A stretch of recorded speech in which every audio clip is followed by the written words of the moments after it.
Hello friends, आप सभी का आपके अपने चैनल पढ़ो.com में स्वागत है। दोस्तों, आज के इस वीडियो में हम बात करेंगे इतिहास, मध्यकालीन इतिहास के मुग़ल साम्राज्य के बारे में।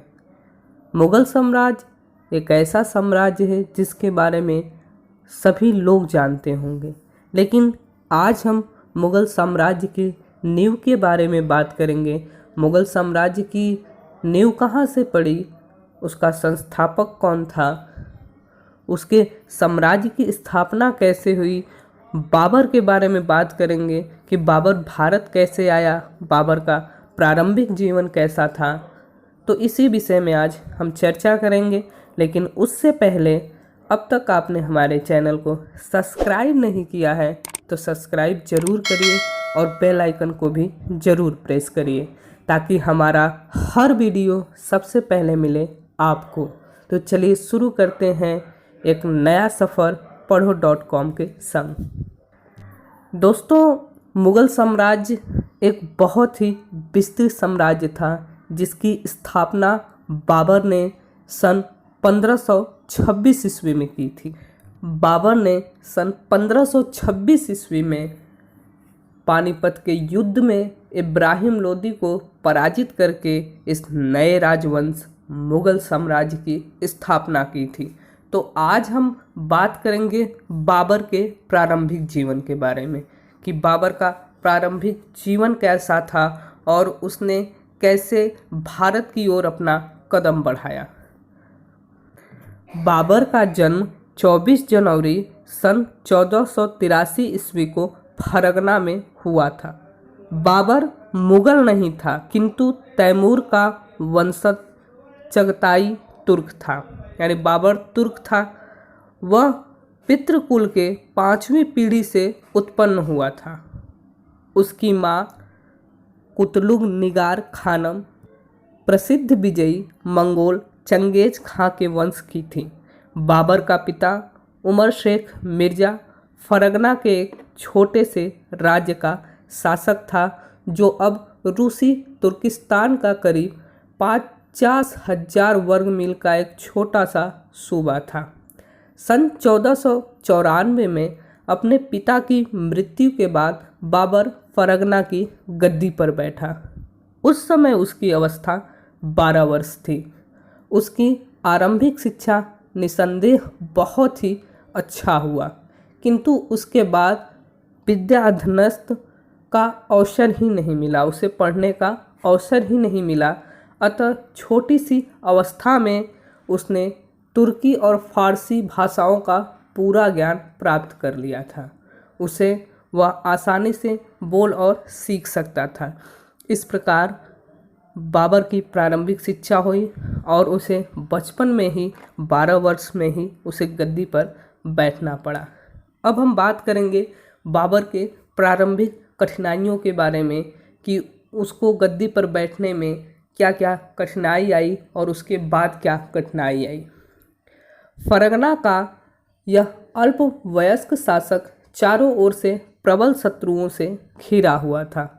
यह शत्रु उसके भाई बंधु और उज़्बेक सरदार शैबानी खां थे, जिसमें उसे अपनी रक्षा के लिए लड़ना था। अवस्था में वह बहुत ही छोटा था। बाबर ने समरकंद को जीतने का और तैमूर की गद्दी पर बैठने का निश्चय किया। उसने समरकंद पर हमला किया और उज़्बेक सरदार शैबानी खां को हराकर समरकंद की गद्दी पर अधिकार कर लिया।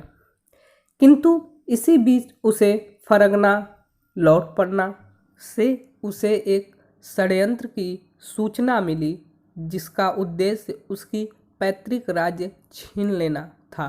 यह खबर सुनते ही वह वापस आ गया, जिसके कारण उसके हाथ से समरकंद की गद्दी निकल गई। उसने दोबारा समरकंद पर चढ़ाई की और 240 आदमियों की छोटी सेना के द्वारा राजधानी को ले लिया। उसने फिर एक बार तैमूर की गद्दी पर बैठ गया, परंतु उज़्बेक सरदार ने एक बड़ी फौज संगठित करके अर्चियान की गहरी लड़ाई, जो कि 4 जून 1503 ईस्वी को हुई, उससे बाबर को हरा डाला। वहाँ से बाबर को भागना पड़ा। वहाँ से 1504 ईस्वी में वह काबुल आया और उस पर अधिकार को रोकने वाला कोई नहीं था। बाबर अपनी रक्षा के लिए चिंतित हो गया और अपने शत्रुओं के कार्यों को उत्सुकतापूर्वक देखने लगा। इस प्रकार एक बार फिर बाबर ने काबुल पर अधिकार कर लिया।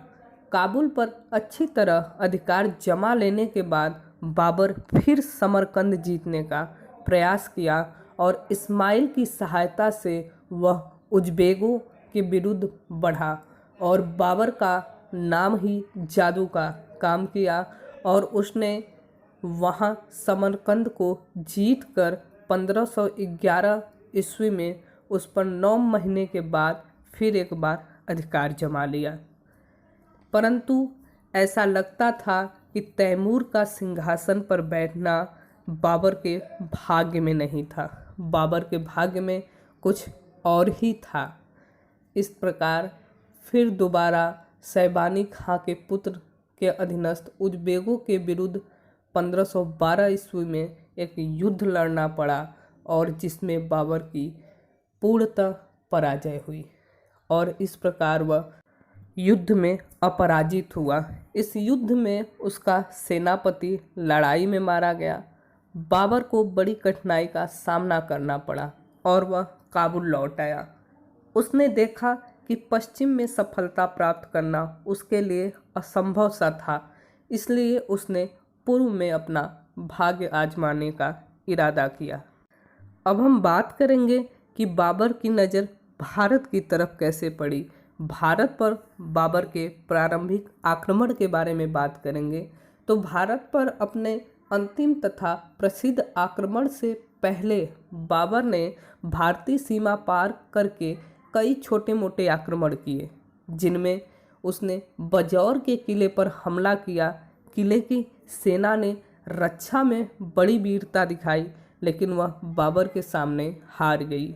सन 1519 ईस्वी में उसने झेलम के तट पर स्थित भीरा पर चढ़ाई की और बिना किसी लड़ाई के उस पर अधिकार जमा लिया।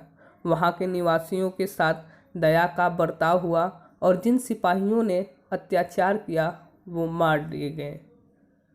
अपने सलाहकारों की राय से बाबर ने सुल्तान इब्राहिम लोदी के पास एक राजदूत इस संदेश के साथ भेजा कि सुल्तान उन प्रदेशों को लौटा दे जो बहुत दिनों से तुर्कों के हाथ में थे, किंतु वह दूत दौलत खां द्वारा लाहौर में ही रोक लिया गया। बिना कुछ उत्तर पाए ही 5 महीने बाद लौटा और इस प्रकार भीरा, खुशाम और चिनाव का प्रदेश अधिकार में लेकर बाबर दर्रा कुर्रम के रास्ते काबुल लौट गया। उन दिनों बाबर आनंद में बहुत ही भाग लेता था, शराब और अफीम पीने लगा। बाबर के भारत आने का एक और कारण दौलत खां का निमंत्रण भी है। अफगानिस्तान से निश्चिंत होकर बाबर ने अपना ध्यान भारत की ओर लगा दिया। दिल्ली के अफगान शासक इब्राहिम लोदी की नीति से सब लोग असंतुष्ट थे। प्रमुख अफगान सरदार उसके घमंड तथा कठोर दंड नीति के कारण विद्रोह करने के लिए बाध्य हो गए। दौलत खां लोदी के पुत्र दिलावर खां के प्रति इब्राहिम के निर्भय व्यवहार पर सरदारों का असंतोष चरम सीमा पर पहुंच गया।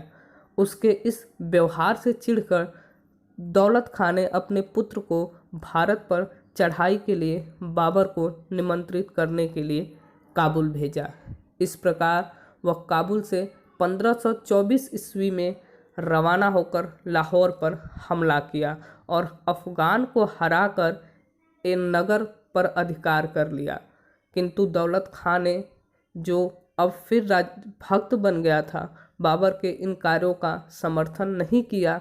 बाबर ने उसे असंतोष पर ध्यान न देकर उसे जलांधर और सुल्तान की जागीरें दे दी।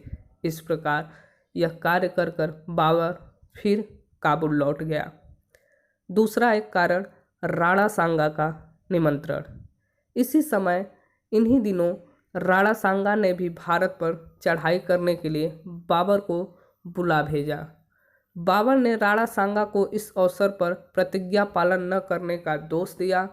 वह अपनी दिनचर्या में लिखता है, राणा सांगा ने काबुल में मेरे पास दूत भेजकर कहलाया था कि यदि मैं इधर से दिल्ली राज्य पर हमला करूं तो वह दूसरी ओर आगरा की ओर से हमला करेगा। तो इस प्रकार राणा सांगा के भी बात पर भारत की ओर बाबर आकर्षित होता है, भारत पर आक्रमण करने की बातें सोचता है। तो आज के इस वीडियो में बस इतना ही। मिलते हैं अगले वीडियो में बाबर के बारे में, बाबर के लड़ाइयों के बारे में कि किस प्रकार बाबर ने लड़ाइयाँ की और किस प्रकार भारत पर विजय प्राप्त करके मुगल साम्राज्य की स्थापना की। तो इस वीडियो में अब तक आपने हमारे चैनल को सब्सक्राइब नहीं किया है तो सब्सक्राइब जरूर करिए ताकि